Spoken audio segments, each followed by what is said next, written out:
Hello, everybody. This is Linda Kennoy, and I'm here to talk to you about ghosts. Ghosts are not spirit guides. A ghost is a soul that, because of some pain, trauma, or even some special or unusual attachment, remains earthbound. I believe, in most cases, ghosts are not at all interested in us. They are just reliving their reality, and if we're lucky, we get to watch. I have never been afraid, intimidated, or tormented by a ghost. There may be scary ones out there, but I have never experienced them. Because of that, I have a great attitude towards ghosts. I like them, and I wish I would see more. I know this is showbiz, but I love the attitude of Lydia, the character played by Winona Ryder in Beetlejuice. When she first encountered the two ghosts in that movie, they were trying very hard to scare her. But instead of being scared, she was just fascinated and entertained. Check out the video clip on YouTube. Beetlejuice, you guys are really dead. The first ghost I ever encountered was shortly after I had moved into my newly built condominium in Boulder, Colorado in the mid-'80s.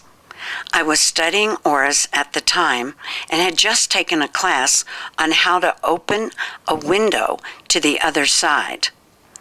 The day after the class, I was sitting in my dining room having lunch, and a man came into my condo right through the wall. He continued through my living room and vanished through an opposite wall. The man was wearing a plaid shirt, had a carpenter's belt around his waist, and wore a cap on his head. He was an elderly gentleman and had the energy of a father figure. My mind went crazy. Was he my father in another lifetime? I could not wait to get to class again so I could share my experience. During the next class, I did tell my story, and the teacher said, no, he was just a soul that was earthbound. Oh well, I wanted to make him a spirit guide when he was really just a ghost. A few days later, I went into the sales office to chat with the realtor who sold me the condo. I bought that condo in foreclosure. He was not in, but the builder and developer of the complex happened to be there.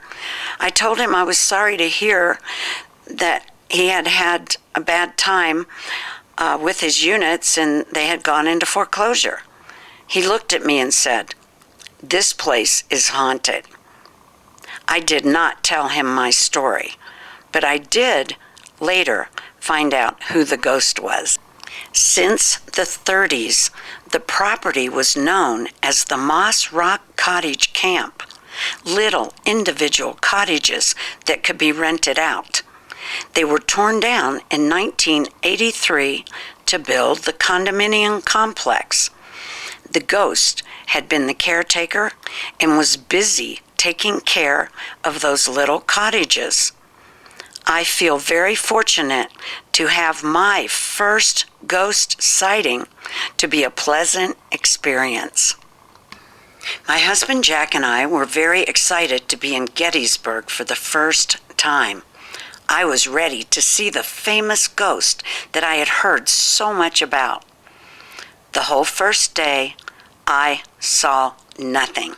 I did not hear or sense anything, and I definitely did not see anything. I was so disappointed. Maybe I was just trying too hard. The next day, I decided just to relax, let go, and just get into the history. We were driving down one of the battle area roads when I turned and very calmly said to Jack, "Why is that guy all dressed in that dark blue walking in the field all alone?" When I looked back, he was gone. Oh my God, that was a Union soldier. I asked Jack to take me to the bloody wheat fields and give me some time alone. The wheat fields is where one of the most brutal and chaotic fights took place on July 2nd, 1863.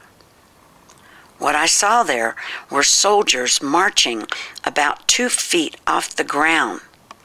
Looking back, I am really thankful I did not see the bloody battle.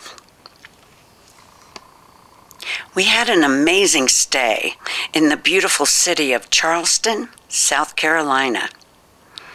The first night at 4 in the morning, we woke up to the sound of someone loudly pacing back and forth on the floor above us. I said to my husband, "I thought we were on the top floor." The next evening, we had scheduled a ghost tour. We were gathered with the group, and the guide was asking us, "Where are you from? Where are you staying?" We told him where we were staying. He said, "Whoa, that building is haunted. There is a female ghost there. Her husband was lost at sea, and she paces back and forth through the night, waiting for his return." We were delighted and couldn't wait for bedtime at night so we could experience it again. Nothing happened. We were disappointed. She was a no-show. On our very last night, there she was, pacing away. We woke up, looked at each other, and said, "Yay, she's back." Several years ago, we moved into a townhome in Colorado. Everything was great until I started doing readings. Our appliances just went crazy. Nothing was working right. We were having so many problems. Jack wanted to replace, of course, everything in the kitchen, but I found out the appliances were newer models and still on the market. I took my Tibetan bowls because I didn't know what else to do, and I rang them inside my dishwasher, microwave, and refrigerator. Several days later, I went to an appointment with my very intuitive massage therapist, Jolene. At the end of my treatment, she said, "I had a medicine man show up." She proceeded to tell me that my townhome was built on some special Indian grounds. The very next morning, I woke up and there was a chief in full dress standing at the bottom of my bed. I was not familiar with Native American culture, but Jolene was. She agreed to come to our home and perform some rituals. We had cornmeal and tobacco as our peace offerings. We chanted. Also, my friend Tamara came over and brought a flute. I had an Indian drum.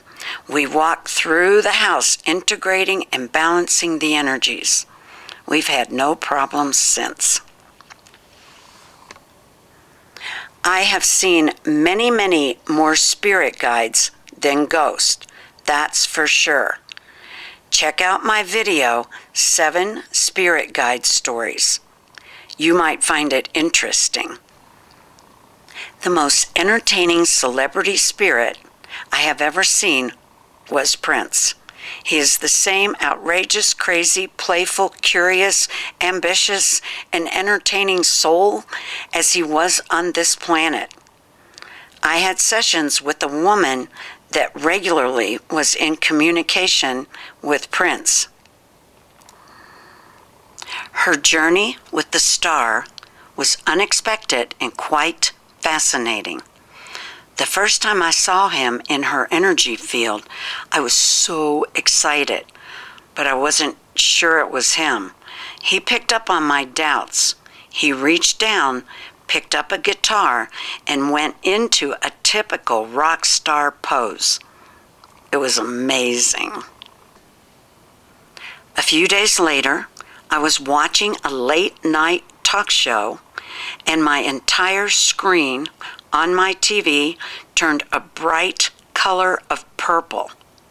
Of course, the first thing I thought of was Prince. Was he giving me a sign?